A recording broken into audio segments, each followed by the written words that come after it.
সৰ্ববৃহৎ বাছ দুৰ্ঘটনা হিচাপে পৰিগণিত হৈ 64 জন বৰযাত্ৰীৰ শোকাব মৃত্যু কঢ়িয়াই অনা বিভীষিকাময় পৰিস্থিতিৰ পাছত সৰভোগৰ ৰহাৰ কলিতাপাৰা আৰু ভাৰেগত বিৰাজ কৰিছে এক মৰিশালীৰ নিস্তব্ধতা।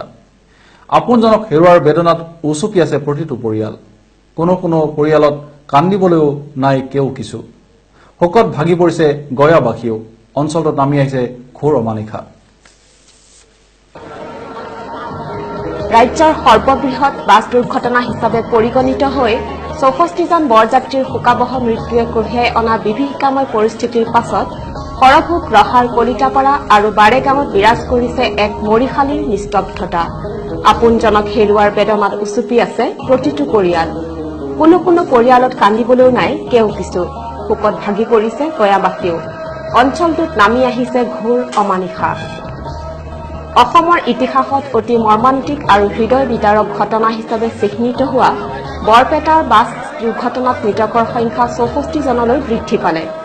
যোৱা 19 এপ্ৰিলৰ অভিশপ্ত নিশাটোত সৰুপেটাৰ ওচৰৰ লোৱাসুৰ নামে ঠাইত বৰযাত্ৰী কঢ়িয়াই নিয়া নিৰ্মালী নামৰ বাছখনে পথটোৰ দ খাৱৈত বাগৰি পৰাত সংঘটিত হৈ এই শোকাবহ দুৰ্ঘটনাটো।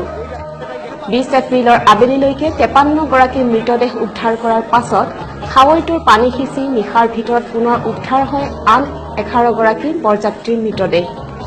দুৰ্ঘটনাটোত দৰা ক্ষিতিজ কলিতাৰ জন্মগাঁৱৰ 36 জন, বাৰেগাঁৱৰ 12 জন, সৰুপেটাৰ 10 জন আৰু ভৱানীপুৰৰ 6 জন লোকৰ সলিল সমাধি ঘটে। আনকি সেই সময়ত সৰুপেটাৰ মিলন মন্দিৰ প্ৰাংগণত ইউনাইটেড ক্লাবৰ উদ্যোগত চলি থকা সাংস্কৃতিক অনুষ্ঠান উপভোগ কৰি থকা কেইবা শতাধিক লোক ঘটনাস্থললৈ ৰাওনা হয়। ৰাইজ উদ্ধাৰ কাৰ্যৰ বাবে উঠি পৰি লাগে যদিও আন্ধাৰ, খাৱৈ গভীৰতা নজনা আৰু প্ৰয়োজনীয় সামগ্ৰীৰ অভাৱত ব্যৰ্থ হয়। ঘটনাৰ খবৰ পাই আৰক্ষী প্ৰশাসনৰ পৰা আৰম্ভ কৰি জিলা প্ৰশাসনৰ মুৰব্বী বিষয়াসকল ঘটনাস্থলীত উপস্থিত হয় যদিও পুৱাৰ ভাগতহে সেনাবাহিনী, CRP